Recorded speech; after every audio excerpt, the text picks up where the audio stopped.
Vamos abrir as Bíblias, irmãos, em Hebreus capítulo 1. Hebreus capítulo 1. Vamos ler do verso 1 até o verso de número 4.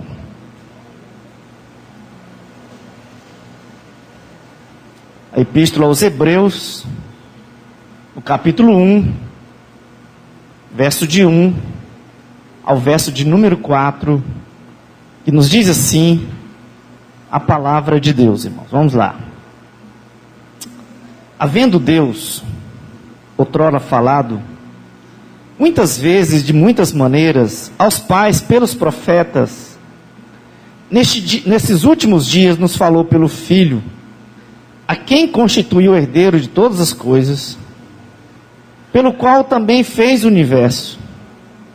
Ele que é o esplendor da glória e a expressão exata do seu ser, sustentando todas as coisas pela palavra do seu poder, depois de ter feito a purificação dos pecados, assentou-se à direita da majestade nas alturas, tendo se tornado tão superior aos anjos, quanto herdou mais excelente nome do que eles. Deus, nessa hora, quando estamos diante da Tua palavra, Senhor, nós pedimos a Ti, que o Senhor nos fale, que o Senhor nos dê toda a condição de entendimento. Por isso, fale a cada um de nós aqui nessa noite. Eis que pedimos a Ti, no nome de Jesus. Amém, Senhor. Bom, queridos, então, o nosso texto está no texto de Hebreus, que é uma carta geral. Só que a gente não sabe ao certo quem foi o seu autor. Alguns acham que foi Paulo, mas não tem jeito de ser Paulo, até porque no capítulo 2 vai acontecer uma coisa aí que se fosse Paulo ele não diria nunca isso. Mas a gente não tem certeza, e é por isso que Orígenes, ele vai dizer que somente Deus sabe quem escreveu essa carta. Também nós não sabemos ao certo a data, mas tem que ser antes de 70, porque se você for dar uma olhada na carta, o autor vai falar muito do templo, e com certeza se o templo já tivesse sido destruído, que foi destruído depois do ano 70, ele tinha falado sobre esse episódio, e portanto a maioria dos estudiosos entende que não pode ser depois de 70, tem que ser antes de 70. Também a gente não sabe o certo local da escrita. O mais provável é Roma. Mas o que a gente sabe dessa carta? O que sabemos dessa carta, e é pela própria carta, é que o autor estava escrevendo para judeus professos, para gente que já tinha crido. Pois, de alguma forma, o escritor fala para manter firmes em suas confissões. Fala também daqueles que tinham se convertido a Cristo, que tinham perdido as suas posses, suportado os conflitos e as perseguições no dia a dia, rejeitado o pecado. Só que esse contexto de luta, irmãos, tinha trazido grande esgotamento espiritual. Aí você vai ver no capítulo 12, verso 12. E por causa desse esgotamento da fé, eles estavam correndo o perigo da apostasia, de se afastar de Cristo. Estavam querendo voltar para as velhas práticas judaizantes. Então eram cristãos pensando em deixar seu relacionamento com Cristo para voltar a viver sobre o domínio da lei de Moisés. É por isso que o autor adverte que é impossível recuperar o apóstata. E aí então você veja que o autor não trata da apostasia, mas do fim daquele que age assim.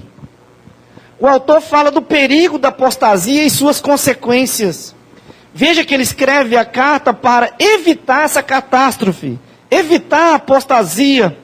Por isso ele encoraja a restaurar a fé genuína e exorta a constância e a perseverança. O objetivo da carta, então, é de encorajar os crentes a avançar na fé até chegar à plena maturidade. O propósito, então, da carta é demonstrar que a nova aliança a nova aliança é superior à velha aliança. Então ele escreve para dizer que menosprezar a importância exclusiva de Cristo e seu sacrifício era deixar de dar valor à supremacia de Cristo. É trocar o superior pelas coisas inferiores, é trocar o melhor pelo menos importante. É por isso que o autor fala das pessoas que suportaram tudo porque esperavam coisas superiores no porvir. E todo exemplo da carta de Hebreus é isso, de gente que lá atrás são chamadas de testemunhas da graça, né? Nuvem de testemunhas, que lá atrás, por causa daquilo que eles esperavam, que era algo melhor, eles suportaram todas as coisas. É por isso então que a carta, irmãos, faz uma comparação de testamento, de sacerdotes e aplicações. É por isso então que a carta apresenta Cristo como substituto de toda a ordenanças antiga, onde Cristo é apresentado como melhor. É interessante que a palavra melhor nessa carta aparece 13 vezes. Jesus é apresentado como superior. Cristo é superior aos profetas, Cristo é superior aos anjos, Cristo é superior a Moisés, é superior a Arão e todos os sacerdotes, é superior ao sacrifício, é superior a tudo que existe. Hebreu fala então da supremacia de Cristo, irmãos. Hebreus fala de Jesus como o supremo revelador de Deus. É por isso que o Hebreus começa assim: tendo Deus outrora falado de muitas vezes, de muitas maneiras, aos pais pelos profetas, nesses últimos dias, ou agora nos fala pelo Filho. Agora a pergunta é: por que o autor de Hebreus diz que agora o Pai fala por meio de Jesus?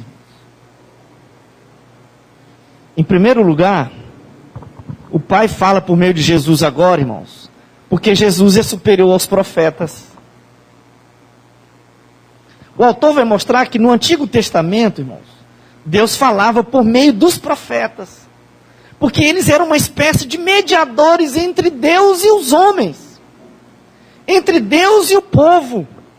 Deus não falava então com o povo, mas sim com o profeta que descia do seu encontro com Deus, e aí ia se encontrar com o povo para anunciar o que haviam visto, às vezes em sonhos, às vezes em visões, às vezes através de parábolas, através de objetos, entende? Da parte de Deus, o Deus queria dizer para o povo. Agora nós precisamos entender, o autor está dizendo, a consumação do pacto, com a vinda de Jesus, não há mais profetas intermediando a verdade de Deus. Veja aí que o autor aos Hebreus diz que Deus falou aos homens de muitas maneiras, aos pais pelos profetas, mas nesses últimos tempos, ou nesses últimos dias, tem falado por meio do Filho. Portanto, o autor de Hebreu vai mostrar que os profetas do Velho Testamento eram apenas sombras. Eles eram os representantes de Cristo.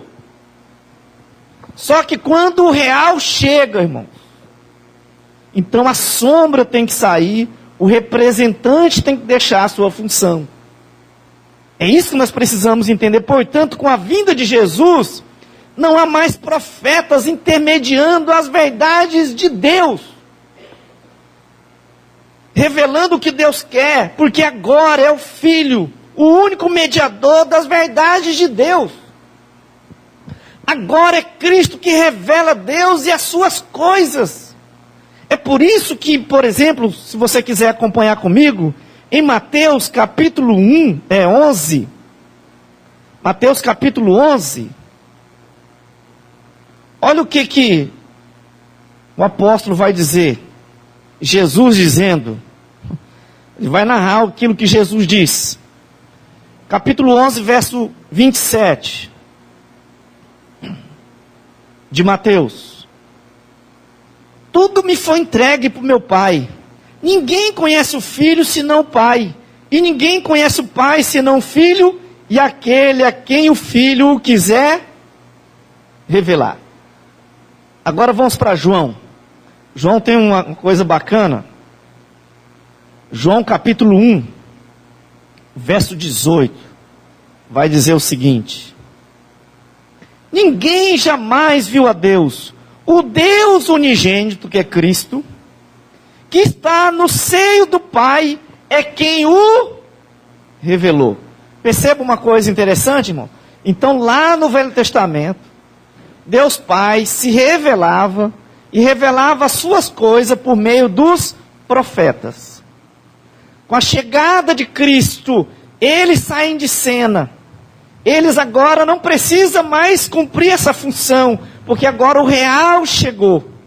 Portanto, agora é Cristo que revela o Pai, é Cristo que revela as coisas do Pai, porque agora, lembra de 1 Timóteo 2,5?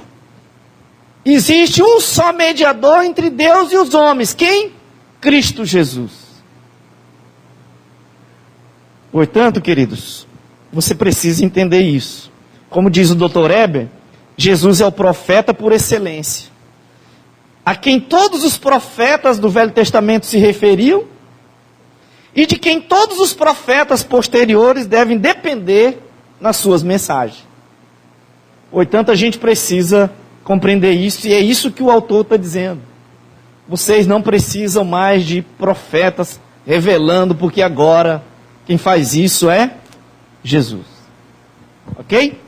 Em segundo lugar, irmãos, o Pai fala agora por meio de Jesus, porque Jesus é a expressão exata do ser de Deus.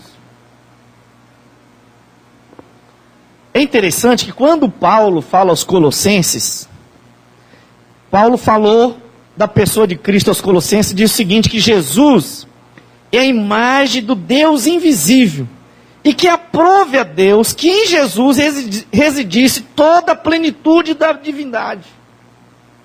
Então é interessante que duas verdades estão expressas aqui nessa ideia de expressão exata do ser de Deus, ou ele é a imagem do Deus invisível, que é a mesma coisa. A primeira ideia é então de revelação. O que é isso, irmãos? Como a imagem do Deus invisível é o Filho de Deus que revela o próprio Deus. O Deus é revelado no Filho. É no Filho que o Deus invisível se torna visível.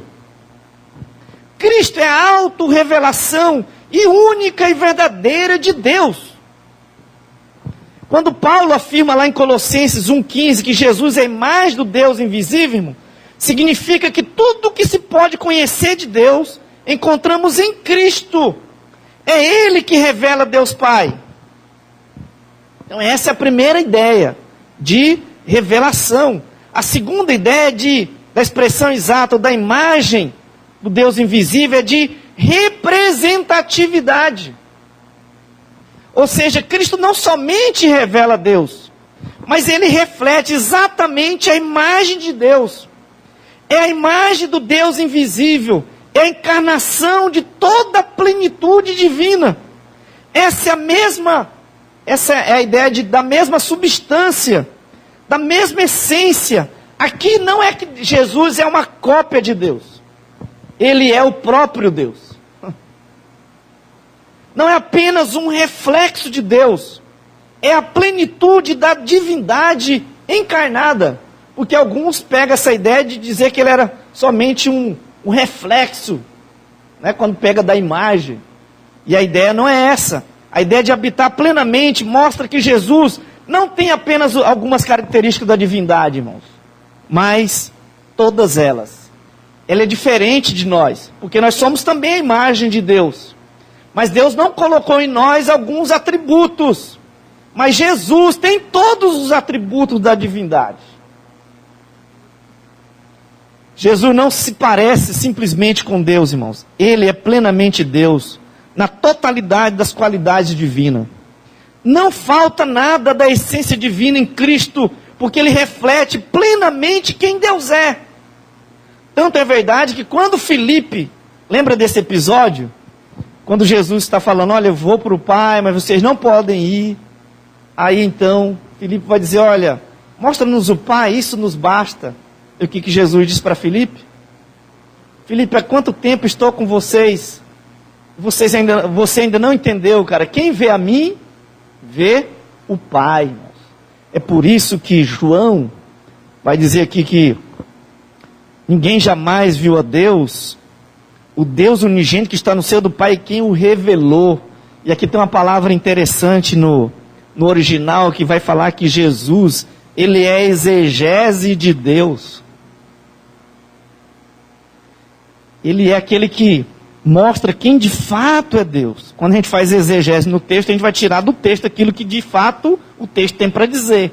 Então, quando aqui está dizendo que ele é exegese de Deus, é essa ideia de que nele você conhece tudo de Deus. É por isso que ele diz, quem vê a mim, vê o Pai. Ok? É por isso que o autor de Hebreus, então, diz, irmãos, que agora é Jesus que revela o Pai. Porque depois de Cristo, ninguém mais revela nada a respeito de Deus. Jesus Cristo é a expressão maior da revelação divina. Ele é a expressão exata do ser de Deus. Portanto, se você quer conhecer alguma coisa, tem que conhecer Jesus. Como é que você já tem Jesus e agora quer abandonar esse, que é a expressão exata do ser de Deus, para querer outro?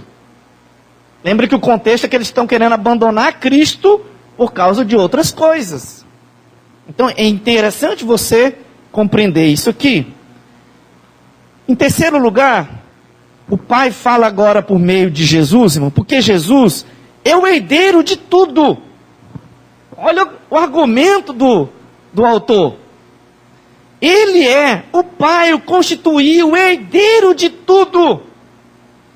Nós precisamos entender então, irmãos, que agora o reino é do Filho, está na administração do Filho. É por isso que quando Jesus voltar, a última coisa que ele vai ter que fazer é entregar o reino para o Pai. Porque agora o Pai entregou o reino a Cristo. Cristo é por isso que é chamado de o Rei dos Reis e Senhor dos Senhores. Porque o reino de Deus está no governo de Cristo, depois da vinda de Cristo. Ele é o herdeiro de tudo, irmãos, porque tudo foi feito por meio dele, tudo veio à existência por causa dele. E em Jesus que também nós somos herdeiros e co-herdeiros de todas as coisas do reino. A ideia aqui é o seguinte, irmão. Se foi a Jesus a quem Deus enviou para ser o único mediador, e a quem Deus Pai confiou o seu reino, como vocês podem querer conhecer a vontade de Deus através de outro? Como vocês querem trocar isso por outra coisa? Se vocês fizerem isso, vocês estão trocando o melhor pelo menos importante. E só alguém que não tinha entendimento correto pode fazer uma coisa dessa. E aí nós vamos ver mais na frente essas coisas aí. Ok? Então por isso é que a gente precisa entender isso aí. A quarta coisa, quarto lugar, por que o Pai fala agora por meio de Jesus, irmão? É porque Jesus sustenta todas as coisas pela palavra do seu poder. Aqui a mesma ideia de Colossenses 1:17, que vai dizer que nele tudo subsiste. Paulo ali em Colossenses 1:17 tem a convicção de que Jesus, além de trazer as coisas à existência, todas elas subsistem nele por causa dele. É ele que é o sustentador das coisas também, não é somente o Criador. Ele é o sustentador de tudo que existe, porque tudo que há não existe fora dele. O autor de Hebreus aqui também tem a mesma convicção. Jesus sustenta todas as coisas, irmãos. É como se o autor dissesse: vocês querem outro quando vocês têm aquele que tudo pode, e tudo pode fazer, e sustenta todas as coisas. Vocês querem trocar Jesus por outras coisas. Não faça isso. Isso é loucura. Uma outra coisa que o texto vai dizer é que o Pai fala agora por meio de Jesus, porque foi Ele quem nos purificou de todos os nossos pecados, verso 3. Aqui a ideia é o seguinte: somente Jesus pode fazer isso por vocês. Porque foi Ele que morreu por vocês. Foi Ele que pagou o preço por vocês. Foi Ele que purificou vocês de todos os pecados de vocês. Portanto, como é que vocês querem trocar Jesus por outro? Querem voltar. Até porque os sacrifícios lá atrás eram um tipo de Cristo. Apontava para Cristo. Quem veio hoje na escola dominical, nós estamos estudando agora sobre os sacrifícios. E todos apontam para Cristo. É por isso que em Hebreus, irmãos, Jesus é maior e é superior aos sacrifícios lá de trás, porque lá você tinha que fazer sempre, e Ele fez uma vez para sempre. Lá Ele é maior do que o sacerdote, porque o sacerdote tinha que apresentar para si primeiro e depois para os outros, e alguém tinha que trazer a oferta, e aí o autor de Hebreu vai dizer que Jesus é maior porque, além dele ser a oferta, ele também é o ofertante. Portanto, o argumento do autor é: como é que vocês, tendo sido purificados por Cristo, e só Jesus pode purificar vocês de todo o pecado de vocês, agora vocês querem trocar Jesus? E em sexto lugar, o Pai fala por meio de Jesus, irmão, porque Jesus está à direita de Deus e intercede por nós. Olha aqui agora esse argumento. Porque o raciocínio do escritor é: além dele morrer por vocês, pagar os pecados de vocês, ele ressuscitou e ele está à direita do Pai. Portanto, se vocês querem conhecer alguma coisa do Pai, não é melhor vocês irem para aquele que conhece o Pai, que está do lado do Pai, sabe tudo do Pai?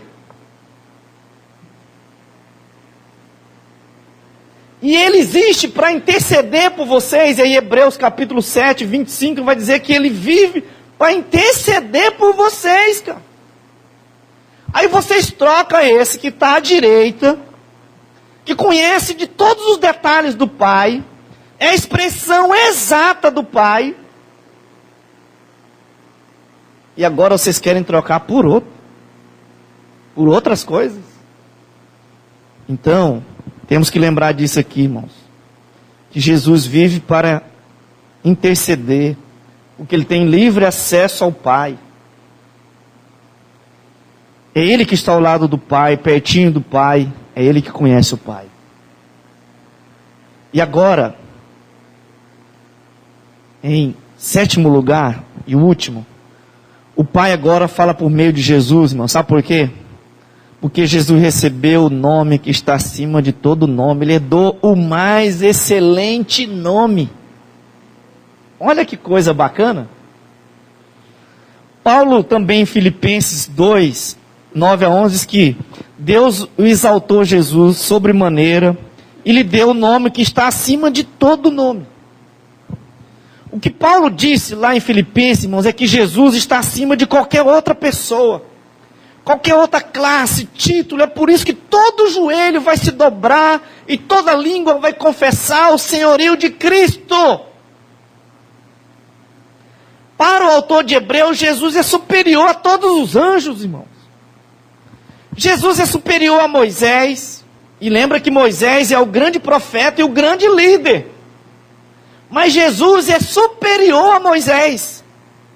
Para o autor de Hebreus, Jesus é superior aos sacerdotes, aos sacrifícios. Então a ideia aqui é: se você já tem aquele que está acima de tudo e de todos, como você pode querer outro? Por isso, irmãos, o autor de Hebreus, ou para o autor de Hebreus, Jesus é o único que pode fazer algumas coisas por você.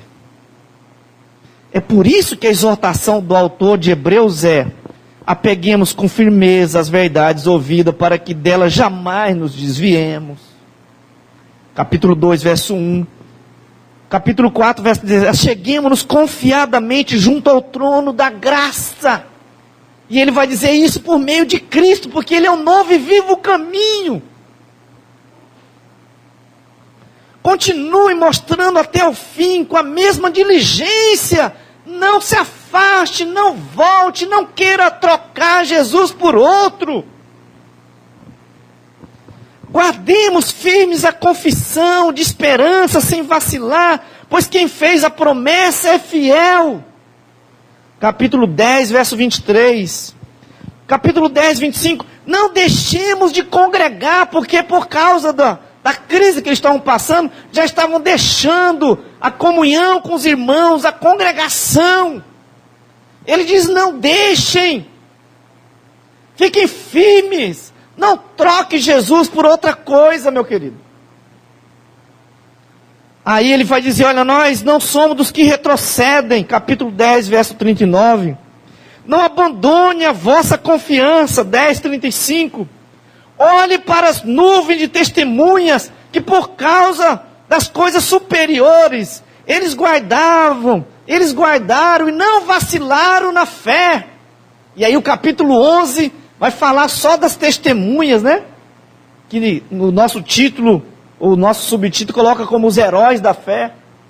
Mas ali é melhor colocar, porque o texto fala das nuvens de testemunhas, da graça de Deus. Capítulo 12 vai dizer, ó, corramos com perseverança a carreira que nos está proposta. E aí o capítulo 12, verso 12, dizendo, olhem firmemente para o autor e consumador da fé. Além de olhar para as nuvens de testemunhas, eles têm que olhar principalmente para o autor e consumador da fé deles, que é Jesus. Por isso, queridos, é que nós precisamos atentar para esses detalhes. E aí o capítulo 12, 4, sigam a paz e a santificação, imitem a fé que tiveram os seus guias, mas olhe para o fim da vida deles. É interessante isso, porque alguns começam, mas não terminam, né? Imite a fé dos seus guias, sirva a Deus de modo agradável, capítulo 12, 28, e ofereça por meio de Cristo sempre sacrifício de louvores a Deus. A exortação é, irmãos, fique com Cristo. Ele está voltando. Por isso que vai dizer lá no 10, ó, quanto mais o tempo se aproxima, então não larga. Ele está voltando. Não queira trocar Cristo por outras coisas, irmãos. É interessante que não é só nesse contexto da carta que muitos querem abandonar Jesus. A gente, quando olha para a carta de Gálatas, o pessoal também da Galácia estava trocando Jesus por outro, ou o Evangelho por outro Evangelho. Na carta aos Colossenses, estavam querendo trocar Jesus por outras coisas, por outros mediadores. Aí tinham os anjos que intermediavam, né? Outros. E é interessante, nós estudamos aqui também, a carta de 1 João, onde o refrão constante de 1 João é permaneça naquilo que ouvistes, permaneça em Cristo, irmãos, não abandonem Cristo. Portanto, não precisamos, queridos, de outros profetas para revelar a palavra ou a vontade de Deus, porque Cristo já fez isso. Nós não precisamos de outro sacerdote para mediar a salvação e as bênçãos da salvação, porque Cristo já fez isso. E nós não precisamos de nenhum rei adicional para governar a doutrina e vida da igreja, porque quem governa a igreja, quem é dono da igreja é Cristo. Somos de Cristo, irmãos. E a única coisa que precisamos é de Cristo, somente Cristo. Cristo é suficiente. Tudo o que necessitamos no presente e na eternidade, encontramos em Cristo. Está em Cristo. Portanto, permaneçam em Cristo. Fiquem firmes em Cristo e não troquem Cristo por nada desse mundo. Porque de vez em quando a gente tem essa tendência, né? De querer abandonar Cristo. De querer trocar Cristo por outras coisas. E a gente não pode, porque essa é a exortação do autor de Hebreus. Porque Cristo é superior a todas as coisas, irmãos. Que Deus nos ajude a permanecermos firmes em Cristo até a sua volta. No nome de Jesus. Amém? Vamos orar?